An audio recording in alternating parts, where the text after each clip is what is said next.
Corruption का झोल, किसका कितना रोल? यह सवाल इसलिए क्योंकि धन कुबेरों को लेकर कांग्रेस नेता दिग्विजय सिंह ने बयान दिया, सियासत गर्मा गई। दिग्विजय सिंह ने कहा कि गोविंद सिंह राजपूत को परिवहन और राजस्व देने के लिए तत्कालीन कमलनाथ सरकार जो 2018 में आई थी, उस पर दबाव बनाया गया। दबाव सिंधिया का था, यह कहना दिग्विजय सिंह का। मंत्री गोविंद सिंह राजपूत ने कहा कि खुद जिनके घर शीशे के होते हैं वो दूसरों के घर पर पत्थर नहीं फेंकते। यह और बात है कि गोविंद सिंह राजपूत पहले उसी घर में रहते थे, कांग्रेस में थे।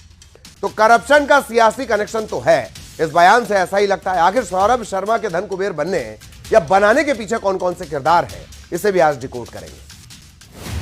करप्शन को लेकर जो सियासी चेन सामने आ रही है, किस किस का नाम सामने आ रहा है, उसे जरा बेहतर तरीके से आप समझ लीजिए। कैसे सौरभ शर्मा, जहां पर जिसके ठिकानों पर छापा पड़ा, दबिश पड़ी।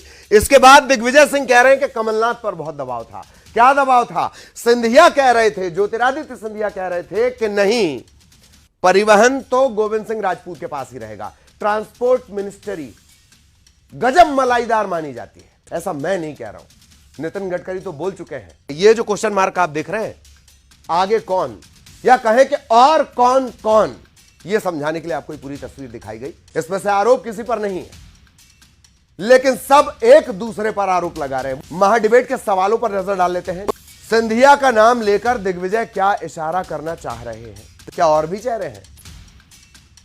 मध्य प्रदेश की इससे ज्यादा बड़ी परिकल्पना क्या हो सकती है? चतुर्थ श्रेणी भर्ती के यहां 10 करोड़ मिलते हैं। बेहद खास मेहमान जुड़े हुए, उनसे तारुफ करवा दें। तनुज दीक्षित वकील हैं आप सुप्रीम कोर्ट। दीक्षित साहब का भी बहुत स्वागत। तनुज दीक्षित साहब, केस का शुरू होना, केस का बनना, अदालत में पहुंचना और धड़ाम हो जाना, इसे लेकर इस पर एक खास आपका टिप्पणी मुझे चाहिए। तनुज जी, तरीके की धाराओं में ये केस रजिस्टर्ड हुआ है, उसमें सबसे पहले हम ये समझे जो prevention of money laundering act 2002 और साथ ही इनकम टैक्स एक्ट 1961 की सेक्शन 132, यानी कि पूर्ण रूप से अवैध और चोरी या स्मगलिंग का सोना इसे माना जा रहा है। साथ ही ये बहुत बड़ा सवाल है कि इसमें लुकआउट सर्कुलर जो कि मिनिस्ट्री ऑफ होम अफेयर्स और ब्यूरो ऑफ इमिग्रेशन के द्वारा जारी किया जाता है, बहुत ही महत्वपूर्ण पहलू है ये इस समय एलओसी का भी जारी होना। और निश्चित रूप से कहीं ना कहीं अगर इसमें इस तरीके की तहकीकात और भी जांचें अभी सामने होंगी, काफी सारे अभी जैसे एलओसी जो है उसमें उनकी वाइफ को और चेतन नागर को और जो 2-3 नाम है इसमें जो दिख रहे हैं उनके माता पिता को भी भेजे गए हैं सौरभ शर्मा के। तो कहीं ना कहीं इसमें और भी आरोपी और भी तार जुड़ने के लिए अभी अवेटेड है।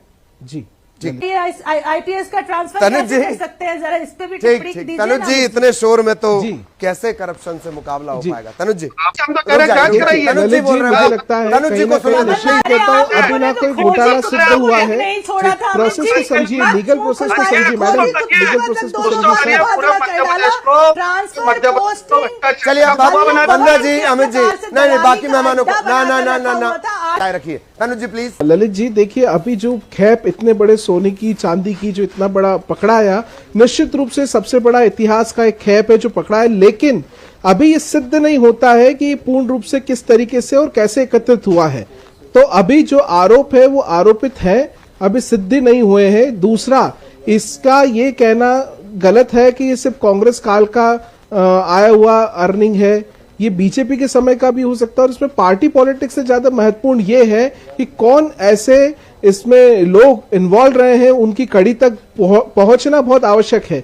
अन्यथा ये एक महज कागजों का टोला बनकर रह जाएगा। इसकी जांच और इसकी महत्वता ये समझना होगा कि किस लोगों के द्वारा इन्वॉल्वेशन से यहां तक इतना बड़ा खैप। और देखिए, क्योंकि पूर्व में भी सौरभ शर्मा के पिताजी भी इस डिपार्टमेंट में रहे हैं, ये भूलना नहीं चाहिए। जी, शुरुआत कहीं से भी हो सकती है, कॉन्टेक्ट की विरासत भी हो सकती है। बहुत बहुत धन्यवाद, बहुत बहुत शुक्रिया आप सभी का। वक्त सबको देने की कोशिश हुई, बहुत बहुत धन्यवाद आप सभी का। और तमाम लोग हमारे साथ जुड़े हुए थे। तो सौरभ शर्मा की कहानी बस इतनी सी ही है, इतनी सी ही है। कहां तक जाएगी, रेस 3 के बाद रेस 4 भी बन जाएगी, पता नहीं। दर्शकों का बहुत धन्यवाद।